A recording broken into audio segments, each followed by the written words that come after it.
매일 성경 묵상을 돕는 해설 가이드입니다. 안녕하세요. 묵상 코치입니다. 함께 읽고 나눌 말씀은 예레미야 5장 1절에서 9절까지 말씀입니다. 여호와의 이름으로 맹세하여 여호와의 길, 자기 하나님의 법을 안다는 이스라엘이 여호와를 배반한 죄로 그분의 심판을 받아 멸망했습니다. 예루살렘은 하나님을 안다고 주장하고 하나님은 예루살렘이 당신을 모른다고 심판하셨습니다. 1절에서 6절을 보겠습니다. 1절에서 6절은 한 명의 의인이 없는 예루살렘을 말합니다.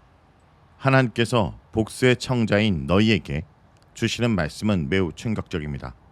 1절에 너희는 예루살렘 거리로 빨리 다니며 그 넓은 거리에서 찾아보고 알라. 너희가 만일 정의를 행하며 진리를 구하는 자를 한 사람이라도 찾으면 내가 이 성읍을 용서하리라. 정의와 진리를 추구하며 사는 사람을 한 명이라도 찾는다면 그 사람으로 인해 하나님께서 예루살렘 성을 용서하실 것입니다. 옛적에 소돔을 구하기 위해서는 의인 10명이 필요했는데 예루살렘의 용서는 의인 1명으로도 가능합니다.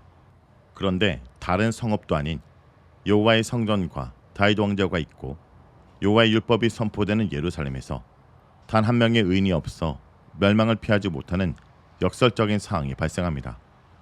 그 악함에 있어 예루살렘은 소돔을 압도했습니다. 소돔에 의인 10명이 없어 멸망했다면 이제 단 한 명의 의인도 없는 예루살렘이 멸망을 피해 살아남을 가능성은 전혀 없습니다. 한 명의 의인도 없다라는 하나님의 주장은 어쩌면 예루살렘 주민에게 황당하게 들렸을 수도 있습니다. 사실 예루살렘에는 여호와 이름을 부르는 자들이 많이 있었습니다. 다들 여호와 이름으로 맹세했습니다. 그들은 여호와께 살아계심을 두고 맹세했지만 이는 모두 거짓 맹세였습니다. 고대 세계에서 특정 신의 이름을 부르며 맹세하는 자는 자신이 그 신의 통치 아래 있음을 전제로 하는 행위로 일종의 신앙 고백과도 유사했습니다. 그러므로 여호와 이름을 맹세하는 자들은 원칙상 여호와의 통치를 인정하는 자들, 곧 여호와께 속한 자들이었습니다. 하지만 예루살렘 사람들은 입술로만 여호와의 통치를 인정했습니다. 이들은 여호와의 살아계심을 두고 맹세하지만 정의를 행하고 진리를 구하지 않습니다. 한마디로 이들은 여호와 이름을 망령되이 부르는 자들이었습니다. 정의는 1차적으로 이웃들에게서 행해져야 하는 것으로 사회, 경제적 약자를 돌보고 불법과 폭력을 멀리하는 삶 가운데 구체적으로 경험되고 올곧음을 의미하는 진리는 거짓과 반대되는 개념으로 하나님의 목소리에 순종하고 교훈을 받아들인 태도로 나타납니다.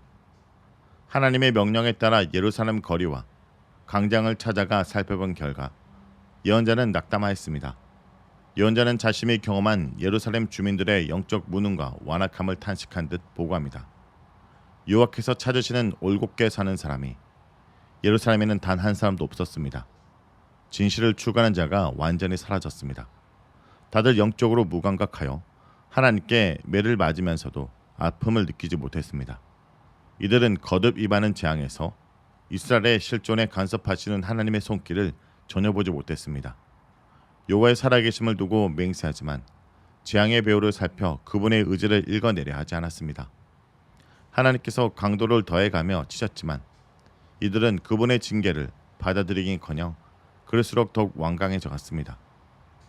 얼굴을 바위보다 더 굽게 하며 돌아오기를 거절했습니다.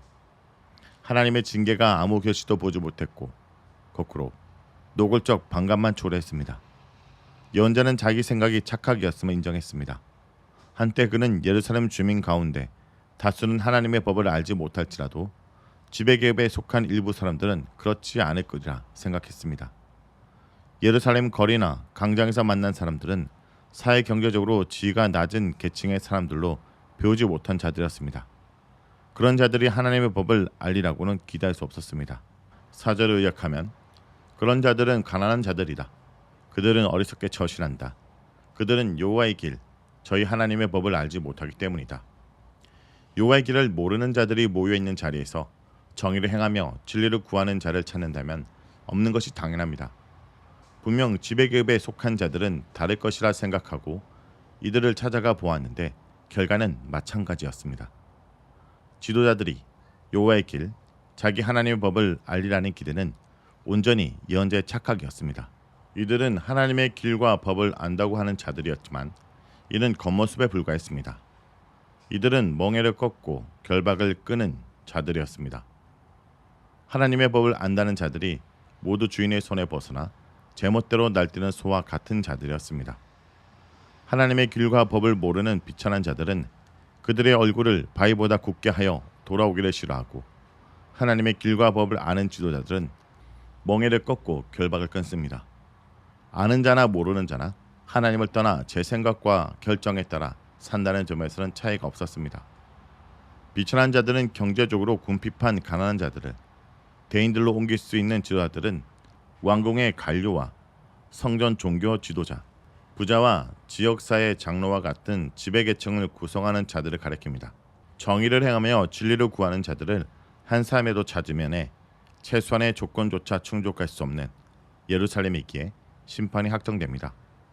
하나님께서 택하신 예루살렘에 하나님의 길과 법을 아는 자가 한 사람도 없어 모두가 멸망을 당합니다. 숲속의 사자가 물어뜯고 사막의 이리가 찢어발기고 표범이 성을 엿보다가 나오는 자들을 모두 갈기갈기 찍어 죽이듯 모두 죽음에 넘겨집니다. 모든 성읍이 파괴되고 폐허가 됩니다. 허물이 많고 반역이 심하기 때문에 심판도 예를 허락하지 않고 철저하게 집행됩니다. 7절에서 9절에 겠습니다. 7절에서 9절은 어찌 너를 용서하겠느냐입니다. 본문의 하자가 예언자에서 하나님으로 바뀝니다. 하나님께서 직접 예루살렘의 우상 숭배와 배엄만독과 파렴치를 고발하십니다. 예루살렘 사람들은 여호와께 살아계심을 두고 거짓 맹세를 이살분 뿐만 아니라 더 나아가 신이 아닌 것들로 맹세하기도 했습니다. 필요에 따라 여호와 이름으로도 우상 이름으로도 맹세했습니다. 혼합주의의 늪에 빠져 우상을 섬기면서도 아무렇지도 않게 여호와 이름을 불렀습니다. 공적 자리에서는 여호와를 찾고 사적 자리에서는 우상을 찾았습니다. 우상을 숭배하다가도 환난을 당하면 여호와께 구원을 간구했습니다. 이들의 악행은 한계를 몰랐습니다. 7절에서 8절에 내가 그들을 배불리 먹인즉 그들이 간음하며 창기의 집에 허다히 모이며 그들은 두루 다니는 살찐 수말같이 각기 이웃의 아내를 따르며 소리 지른도다.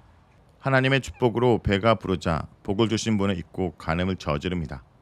하나님의 은혜에 감사를 돌리기는커녕 그분께서 주신 풍요를 파렴치한 짓거리에 썼습니다. 창기의 집과 이웃의 아내는 간음이 우상 숭배보다는 윤리적 타락과 관련해 사용됐음을 보여줍니다. 종교적 혼합주의의 간음이 윤리적 간음을 조장합니다. 욕정을 주체할 수 없는 우상 숭배자들은 성령을 채우기 위해 무리지어 창녀의 집으로 몰려다닙니다. 발전기의 수말이 암말을 찾아 들판에 헤매며 돌아다니듯 음란에 빠진 예루살렘 사람들이 헐떡이며 제웃의 아내를 뒤쫓습니다. 종교적 간음에 빠진 자들에게 윤리적 간음은 별다른 문제가 아니었습니다. 예루살렘 사람들의 종교적 간음과 윤리적 간음에 하나님께서 심판을 선언하십니다. 9절에 여호와 말씀이니라 내가 어찌 일들에 대하여 벌하지 아니하겠으며 내 마음이 이런 날에 보복하지 않겠느냐. 하나님께서 용서의 한계를 넘은 예루살렘과 유대의 유대적 타락의 책임을 물어 보복을 결정하십니다. 하나님의 보복은 악인에 의해 훼손된 그분의 정의를 바로잡는 사법적 행위에 속합니다. 하나님의 정의는 의인에게는 구원으로 악인에게는 심판으로 구체합니다. 하나님의 백성이 그분의 길과 법을 잊어버리고 이런 나라 곧 우상을 숭배하고 윤리적 타락한 이방인 민족 가운데 하나로 변질되어 하나님의 보복의 대상이 됩니다. 자, 여기까지가 예레미야 5장 1절에서 9절까지 말씀입니다.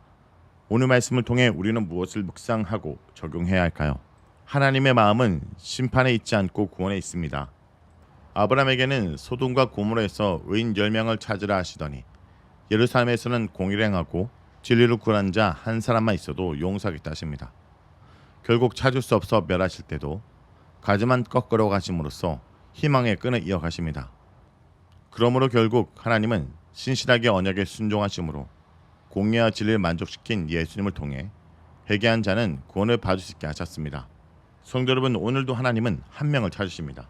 성도 여러분, 비록 우리가 도덕적 완전한 한 명이 될 수 없지만 하나님의 은혜가 아니면 살 수 없음을 고백하며 하나님의 심판 선언 가운데도 그 마음의 중심에 우리 향한 궁절함이 있음을 알고 주님 앞에 엎드리는 주의 백성들이 되길 간절히 기도드립니다.